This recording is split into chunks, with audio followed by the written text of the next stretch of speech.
नमस्कार दोस्तों, यार फिर से स्वागत है अपने इस YouTube चैनल पे जिसका नाम है लर्न विद एडू फंडा। मैं हूं कौशल जायसवाल। और दोस्तों, जैसा कि हम पहला पार्ट पढ़ चुके थे द पैट्रियट ऑफ लेडी, आज सेकंड पार्ट है। आयु का है तो आज फिनिश कर देंगे इसको पूरा एक्सप्लेनेशन। और इसके बाद जो क्वेश्चन आंसर का PDF होगा दोस्तों, वो टेलीग्राम पर शेयर कर दी जाएगी। तो जो बच्चे नए हैं या फिर हमारे चैनल को सभी सब्सक्राइब नहीं किए हैं तो सब्सक्राइब कर लीजिए दोस्तों। और बाकी का PDF वगैरह सब आपको टेलीग्राम पे अवेलेबल हो जाएंगी। और मैं इतना ईजिली वे में एक्सप्लेन करता हूँ ताकि आप क्वेश्चन कहीं से भी इस लेसन से बने, आप आराम से उसको ईजिली वे में कर सकते हैं। तो चलिए आज की क्लास शुरू करते हैं दोस्तों। ये हमारा टेलीग्राम लिंक है, आप इसे ज्वाइन करके ताकि आपको PDF वगैरह कोई भी क्लास होती है तो उसके लिंक वगैरह भी यहीं प्रोवाइड कर दी जाती है दोस्तों, तो आपको मिल जाएगा। यहाँ तक पढ़ लेते हैं दोस्तों, पार्ट 2 आपको आज पढ़ना है। जैसा कि देखिए इसमें, as the years rolled by we saw less of each other. जैसे जैसे समय बीतता गया हम एक दूसरे से कम मिलते थे। मतलब कम मिलने का मतलब जैसे उसके दादी और पोते कम मिलते थे, बिकॉज वो जब गांव में रहती थी तो दादी उसके साथ स्कूल जाती, उसको तैयार करती, स्कूल जाती, फिर स्कूल के साथ आते, भजन जब गाती तो दादी उसके साथ बैठाती अपने पोते को। जब उसके माँ बाप ने उसको शहर बुला लिया बच्चे को, तो लड़के का एडमिशन इंग्लिश स्कूल में हो गया। अब दादी बाहर जा नहीं पाती थी क्योंकि लड़का क्या किससे जाता था, बस से जाता था, फिर एक टाइम से वापस आता था। तो मतलब थोड़ा दूरी बढ़ गई उन दोनों के बीच में, कम्युनिकेशन गैप हो गया। तो बोल रहे क्या, for some time she continue to wake up me up. कुछ समय के तक दादी मुझे सुबह उठाती थी, and get me ready for school, और मुझे स्कूल के लिए तैयार करती थी। एक मिनट दोस्तों, मैं थोड़ा कलर चेंज करता हूँ। तैयार करती थी।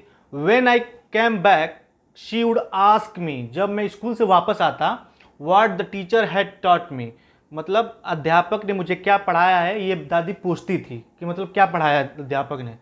तो क्या बोल रहा है, आई वुड टेल हर, मैं उन्हें बताता, इंग्लिश वर्ड्स, इंग्लिश के कुछ शब्द, एंड और little things of western science, और कुछ पाश्चात्य विज्ञान के बारे में, and learning the law of gravity, गुरुत्वाकर्षण के नियम, आर्किमिडीज प्रिंसिपल, आर्किमिडीज के सिद्धांत, द वर्ल्ड बिंग अराउंड, और जो और भी बहुत कुछ जो हमारे विश्व के चारों तरफ चल रहा है, etcetera. This made her unhappy, यह दादी को क्या कर देता, दुखी कर देता। बिकॉज जब वो गांव में रहती थी तो उन्हें जो बच्चा पढ़ता उनको आता था, कुछ धार्मिक पुस्तकों के बारे में ज्ञान था, कुछ आसपास के लोकल जो बच्चे को मतलब उस समय रियल सिचुएशन से जो अटैच करता है, क्योंकि छोटे बच्चों को क्या वर्णमाला का ज्ञान करा दो, तो दादी को आता था। अब इतने बड़े आर्किमिडीज का सिद्धांत हुआ, वेस्टर्न साइंस हुआ, ग्रेविटी हुआ, ये दादी को क्या पता, इसलिए वो सुनकर दुखी हो जाती थी। बिकॉज क्यों होती थी ये भी बता रहा है आगे, she could not help me with my lessons, क्योंकि वो उसके पाठ में कोई भी मदद नहीं कर पाती थी, मतलब उसको पढ़ने में कोई मदद नहीं कर पाती थी, इसलिए दादी दुखी हो जाती थी। She did not believe in the things, वो इस बात से में विश्वास नहीं करती थी, they taught at the English, जो कुछ भी मैं पाश्चात्य मैंने इंग्लिश में पढ़ता तो इस बात पे विश्वास नहीं करती थी। School and was distressed that there was no teaching about God and scriptures. कह रहा है school and was distressed that, मतलब विद्यालय में there was no teaching about, भगवान के बारे में और धार्मिक पुस्तकों के बारे में कुछ नहीं पढ़ाया जाता था, इसलिए वो क्या होती, दुखी हो जाती थी और विश्वास नहीं करती थी इस इंग्लिश वाले पढ़ाई पे। नेक्स्ट है हमारा, वन डे, एक दिन, आई अनाउंस दैट, मैंने यह घोषणा की, we were being given music lesson, मैं एक दिन मैंने उनसे कहा कि हमारे स्कूल में मुझे क्या सिखाया गया है, संगीत सिखाया गया है। शी वॉज वेरी डिस्टर्ब, वो बहुत दुखी हुई। To her music and loved association, उनका मानना था कि संगीत क्या है, नीचे तबके के लोगों के लिए है, जैसे भिखारी वगैरह हुए। It was the monopoly of harlots and beggars, यह क्या है, यह वेश्या, हार्लॉट्स मतलब होता है वेश्या, वेश्या एंड बेगर्स भिखारियों के लिए है, and not meant for gentle folk, ये उच्च श्रेणी के लोगों के लिए संगीत सही नहीं है।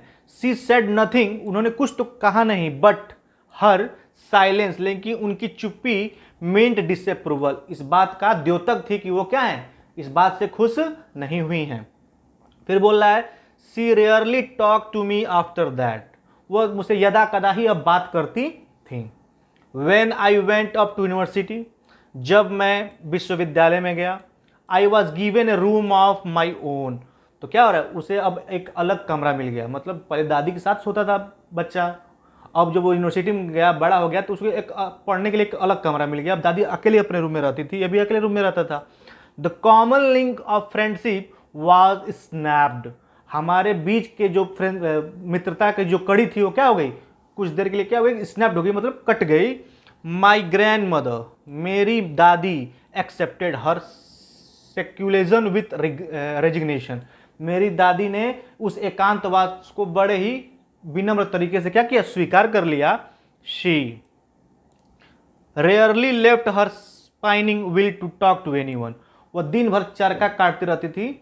जो गांधी जी वाले देख रहे हो ना तस्वीर वगैरह में जो चरखा काटा जाता था, सूत काटना, वो दिन भर वो करती रहती थी और बहुत कम किसी से बोलती थी। टॉक टू एनीवन, बहुत कम बोलती थी किसी से। अब क्या कर रहा है, फ्रॉम सनराइज टू सनसेट, सुबह से लेकर शाम तक। She sat by her wheel spinning, वो अपने चरखे के पास बैठी रहती एंड रिक्टिंग प्रेयर्स, और प्रार्थना करती रहती। ओनली इन द आफ्टरनून, केवल शाम के समय।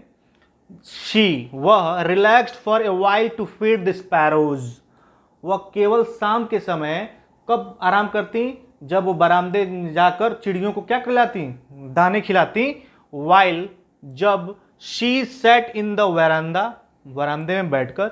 Breaking the bread into little bits, छोटे रोटी के छोटे छोटे टुकड़े। 100 ऑफ लिटिल बर्ड्स, मतलब बहुत सारी संख्या में पक्षियां कलेक्टेड राउंड, और उनके इर्द गिर्द बैठ जाती। Creating a veritable bedlam of chirpings, और ची ची करती रहती थी। सम, कुछ। Came and perched on her legs, कुछ उनके पैरों पर बैठ जाती। अदर ऑन हर शोल्डर्स, कुछ उनके कंधों पर बैठती। Some even sat on her head, बल्कि कुछ तो उनके सर पर भी बैठ जाती। सी स्माइल्ड, वह हंसती। बट, लेकिन, नेवर शोड देम अवे, लेकिन उन्हें कभी भगाती नहीं थी। It use to be the happiest half hour of the day of her, ऐसा यह समय उनके पूरे दिन का सबसे खुशनुमा पल हुआ करता था। आई थिंक आपको यहां तक कोई दिक्कत नहीं होगी। नेक्स्ट देखते हैं। When I decided to go abroad for the further studies, जब मैंने निश्चय किया कि मैं बाहर विदेश पढ़ने के लिए, आगे की पढ़ाई करने के लिए, जब ये निश्चय हुआ कि वो विदेश जाएगा पढ़ने, आई वॉज श्योर, मैं निश्चित था, my grand mother would be upset, मेरी दादी दुखी होंगी। I would be away for a 5 years, क्योंकि मैं कितने साल के लिए जा रहा था बाहर, 5 साल के लिए। And at her age one could never tell, और at her age one could never tell, और ये ऐसा उम्र था कि वो मतलब ये कह नहीं सकता था उनसे। बट, लेकिन, माई, एक minute, my grand mother,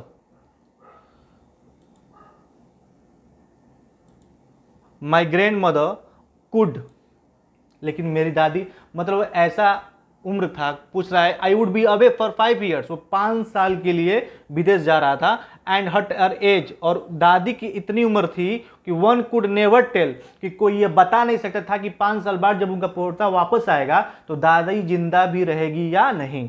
but, लेकिन, माई ग्रैंड मदर कुड, लेकिन मेरी दादी ने कुछ नहीं बोला और सर स्वीकार किया, मतलब जाने के लिए बोल दिया। She was not even sentimental, वो थोड़ा भी भावुक भी नहीं हुई। She came to leave me at the railway station, वह रेलवे स्टेशन उसे छोड़ने के लिए आई। बट डिड नॉट टॉक और शो एनी इमोशन, लेकिन उसने, दादी ने अपने पोते से बात नहीं की और ना ही कोई भाव दिखाए, मतलब रोने का कोई भाव दिखाए। हर lips moved in a prayer, उनके ओंठ जो थे वो हिल रहे थे, किस पे, प्रार्थना कर रही थी। Her mind was lost in prayer, her finger were busy to telling the beads of her rosary, और उनके उंगलियां क्या थी, माले को फेर रही थी, मतलब और कुछ अपना मंत्र जाप कर रही होंगी। Silently she kissed my forehead, और धीरे से उन्होंने मेरे माथे पे चुंबन किया। एंड, और, when I left I cherish the moist imprint as perhaps the last sign of physical contact between us, जब मैं, मतलब पोता जब वहां से जाने लगा तो एक बार, मतलब दादी को अपने गले से लगाया और बोल रहा है कि वो मेरे लिए क्या था, एक मोस्ट इम्प्रेंट पर है, शायद वो मेरे लिए अंतिम क्या था, sign of physical contact between us, उनके और मेरे प्रति एक शारीरिक अनुभूति का अंतिम दर्शन था। मतलब उनको एक अच्छी यादें लेकर वहाँ से लड़का चला गया। अब देखिए क्या हो रहा है, but that was not so, लेकिन ऐसा नहीं हुआ। मतलब उसको लग रहा था कि मैं वापस आऊँ तो क्या पता दादी नहीं रहे, लेकिन ऐसा नहीं हुआ। आफ्टर 5 years, 5 साल बाद, आई कैम बैक होम, जब मैं वापस आया, and was met by her at the station, उनसे मैं स्टेशन पे मिला। She did not look a day elder, वो एक दिन भी अधिक बूढ़ी नहीं लग रही थी। मतलब जब वो गया 5 साल पहले तब भी वैसे ही दादी थी, जब वापस आया तब भी दादी एकदम वैसे ही दिख रही थी। She still had no time for words and she clasped me in her arms, तब भी दादी ने उसे कुछ नहीं बोला और उसे अपनी बाहों में भर लिया। And I could hear her reacting her prayers, और मैं जब उनके गले मिला तो उनकी आवाज़ को, मतलब जो मंत्र बोलती थी हमेशा राम में जो भी कहती होंगी, तो सुनाई दे रहा था। इवन बल्कि ऑन द फर्स्ट डे, पहले दिन of my arrival, her happiest moment were with her sparrows whom she fed longer and with the fabulous rebukes। कह रहा है जब वो पहली बार, मतलब जब घर पे आया तो फिर वही उनका दिनचर्या था, स्पैरो को रोटी खिलाना, उनको दादी के चारों तरफ बैठ जाना, उनसे मतलब दादी खुश रहती थी, वही उनका एक दिनचर्या का सबसे अच्छा माहौल होता था। इन द इवनिंग, शाम के समय, ए चेंज केम ओवर हर, उनके में एक परिवर्तन आया। क्या? शी डिड नॉट प्रे, उन्होंने प्रार्थना नहीं किया। She collected the women of the neighbourhood, उन्होंने पड़ोसियों के महिलाओं की इकट्ठा किया। Got an old drum and started to sing, और पुराने ढोलक के साथ वो क्या करने लगी? गाना गाने लगी। क्या कर रही हैं? फॉर सेवरल आवर्स, कुछ घंटों तक, she thumped the sagging skin of the dilapidated drum and sang of the homecoming of warriors, कुछ घंटों तक वो तबले को पीटती रहीं और वीरों के वापस आने की गाने गाती रहीं। We had to persuade her to stop to avoid overstraining, हम लोग उन्हें रोकना चाहते थे कि वो मतलब ज़्यादा गायन, मतलब गीत ना गाए, तबीयत खराब हो सकती है, सब बोल रहा है वो, overstraining. That was the first time since I had known her that she did not pray, पहली बार मैंने उनको देखा था कि वो थोड़ा भी प्रार्थना नहीं कर रही थी, बल्कि वो गीत गा रही, तो क्या प्रार्थना करेंगी? मतलब वो प्रार्थना नहीं कर रही थी। द नेक्स्ट मॉर्निंग, अगली सुबह, शी वॉज टेकन इल, वो बीमार पड़ी। It was a mild fever and doctor told us that it would go, doctor ने कहा, अगली सुबह वो बीमार पड़ी, डॉक्टर ने कहा कि एक छोटा सा बुखार है, जल्दी ठीक हो जाएगा। बट लेकिन my grand mother thought differently, लेकिन मेरी दादी का विचार अलग था। शी टोल्ड अस, उन्होंने मुझसे कहा, हमसे कहा, that her end was near, उनका अंत समय निकट है। Her end was near. She said that, उन्होंने कहा कि since only a few hours, कुछ घंटों के लिए, before the close of the last chapter of her life, अपने जीवन के अंतिम पड़ाव के लिए, she had omitted to pray, वो क्या करना चाहती हैं? प्रार्थना करना चाहती हैं। She was not going to waste any more time talking to us, उन्होंने कहा, लड़का कह रहा है कि वो अपना समय हमसे बात करके व्यर्थ नहीं करना चाहती थी, क्योंकि उनका प्रार्थना छूट गया था, तो वो प्रार्थना करना चाहती थी अपने अंतिम समय में। क्या कह रहा है अब? वी प्रोटेस्टेड, हमने मना किया, बट शी इग्नोर्ड, उन्होंने नजरअंदाज कर दिया और प्रोटेस्ट, हमारे आग्रह को। शी ले peacefully in bed praying and telling her beads, ठीक, वो सोकर अपना क्या करने लगी? प्रार्थना करने लगी। Even before we could suspected her lips stopped, इससे पहले कि हम कुछ मतलब संदेह में रहते, क्या है? उनके ओंठ क्या है? रुक गए। Moving and the rosary fell from her lifeless finger, और जो माला था उनके निर्जीव उंगलियों से नीचे गिर गया था, इसका मतलब दादी मर चुकी थी। A peaceful pallor spread on her face, एक हल्का सा शांति भरा पीलापन उनके चेहरे पर साफ दिख रहा था। And we know that she was dead, और हम सब जान गए कि दादी अब हमारे बीच नहीं रही, मतलब मर चुकी है।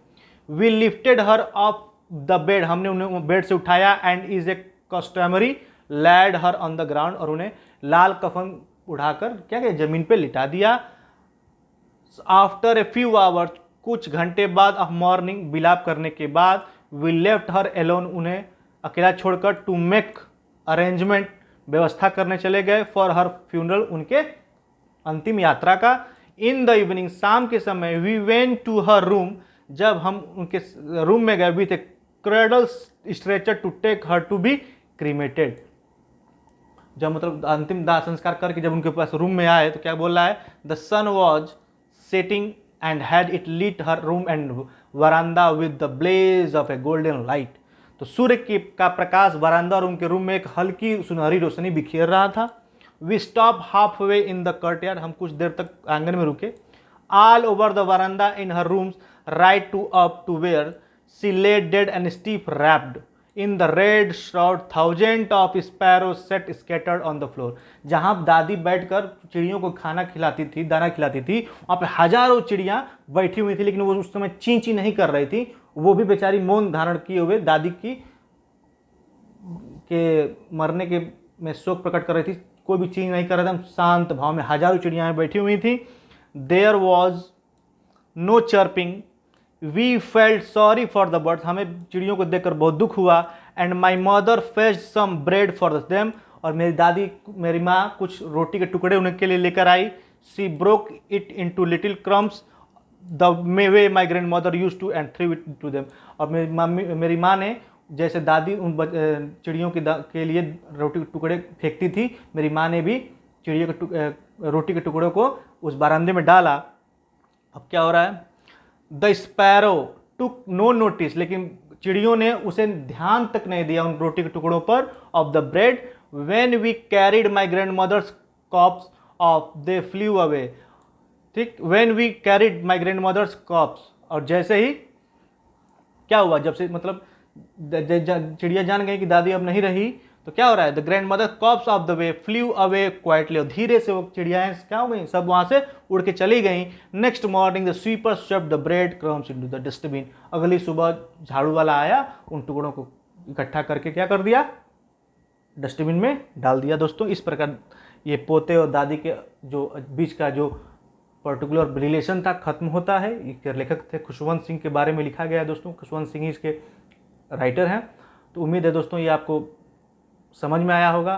फिर भी कोई डाउट रह जाता है तो आप हमें कमेंट बॉक्स में बता सकते हैं कि सर ये पोर्शन समझ में नहीं आएगा, मैं कोशिश करूंगा उसको और अच्छे से एक्सप्लेन कर दूं।